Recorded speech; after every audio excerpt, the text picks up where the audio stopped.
नमस्कार शेतकरी मित्रांनो, नवभारत टीव्ही यूट्यूब चॅनलमध्ये आपलं सहर्ष स्वागत आहे।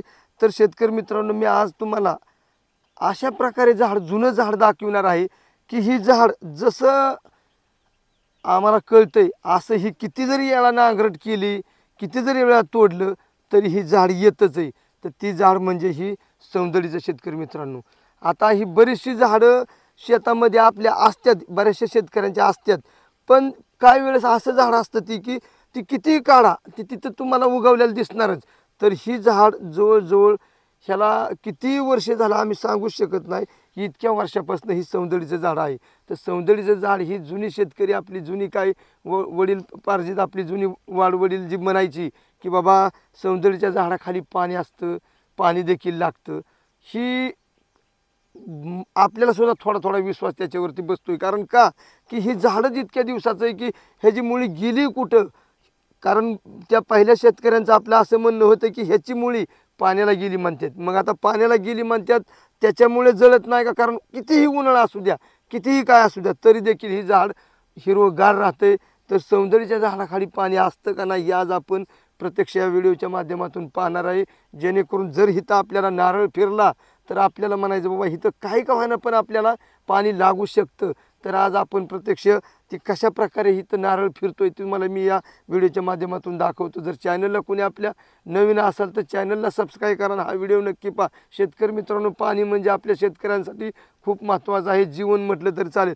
प्रयोग करत आहे आपण, ज्या शेतकऱ्यांना विश्वास याच्यावरती बसतोय त्या शेतकऱ्यांनी आपल्या रानामध्ये जाऊन शेतामध्ये जाऊन आपण चेक करावा। जर आपल्याला तिथं विश्वास वाटला तर आपण घ्यावा, अन्यथा आपण तिथं बोर देखील घेऊ नये। कारण आज जवळजवळ 50-60 हजार रुपये बोरला खर्च देखील होतोय। तर आम्ही तुम्हाला ह्याचा एक प्रयोग करून दाखवतोय। जर इथं असेल तर आम्हाला देखील नारळ फिरतोय किंवा नारळ उचलतोय ही देखील आम्हाला दाखवायला काय हरकत नाही। तर मी इथं प्रत्यक्ष तुम्हाला नारळ हातावरती उभा राहतोय का ही मी तुम्हाला या व्हिडिओच्या माध्यमातून दाखवत आहे।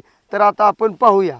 तर आपल्या पायातली चप्पल काढायची आणि आपण घरच्या घरी अगदी बघू शकतो। आपल्याला जर बघायचं असेल तर आता आपण हा नारळ, पाण्याचा नारळ घ्यायचा आणि हा असा पुढच्या बोटांवरती ठेवायचा, आणि जेणेकरून आपण आपल्याला बोर घ्यायचा, आपल्याला पैसे घालवायचे आहेत त्याच्यासाठी आपण अशा प्रकारे हात टाईट धरायचा आपला।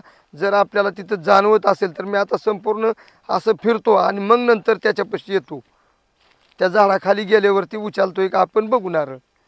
आता सध्या इथं तर काय बिलकुलच नाही।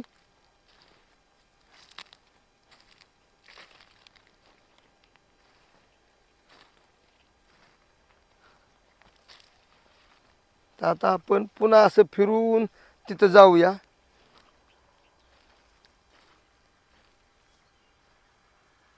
इथं नारळ हलायला लागलेला आहे। आता आपण इथं पाय बरोबर तुम्ही बघू शकता, मी बुडात पाय नेतोय तो हो का नारळ कशा प्रकारे उभा राहतोय, म्हणजे माझा हा पाय जो आहे बरोबर मी बुडात घातलेला आहे। आता मी पुन्हा मागं सरतो आणि पुन्हा तिथं जातो।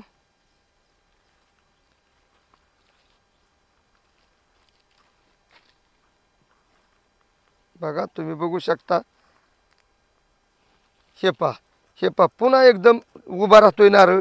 तर अशा पद्धतीने आपण आपल्या सौंदळीच्या झाड जर आपल्या शेतामध्ये असेल, मी हिकडल्या साईडने देखील तुम्हाला दाखवतो।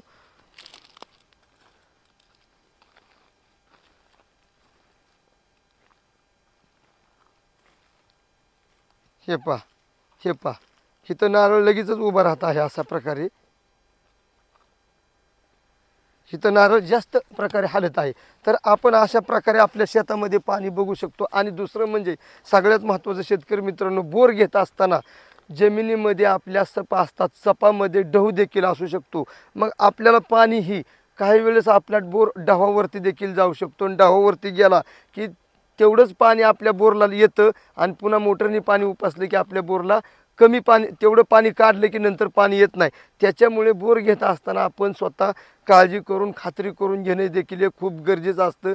आणि जर काय ज्या शेतकऱ्यांना मशीन मिळत असेल तर त्यांनी मशीनद्वारे देखील पाणी बघावं, कारण पाणी ही कोणाला जमिनीतलं खालचं दिसत नसतं। तर अशा पद्धतीने ही जुनी झाडं आहे म्हणून आपण देखील प्रत्यक्ष दाखवत आहे की बाबा ही जुनं झाड आहे, ह्या जुन्या झाडामध्ये आहे का काय, तर ते आज आपण तुम्हाला या व्हिडिओच्या माध्यमातून दाखवलं. ज्यांना विश्वास असेल त्यांनी आपल्या शेतामध्ये जाऊन अशा प्रकारे पाणी चेक करावं आणि आपल्याला जर विश्वास वाटला तरच आपण पैसे खर्च करावे. तर मित्रांनो, व्हिडिओ आवडला असेल तर व्हिडिओला लाईक करा, चॅनलला सबस्क्राईब करा. तर भेटूया असंच पुढील व्हिडिओमध्ये. तोपर्यंत नमस्कार.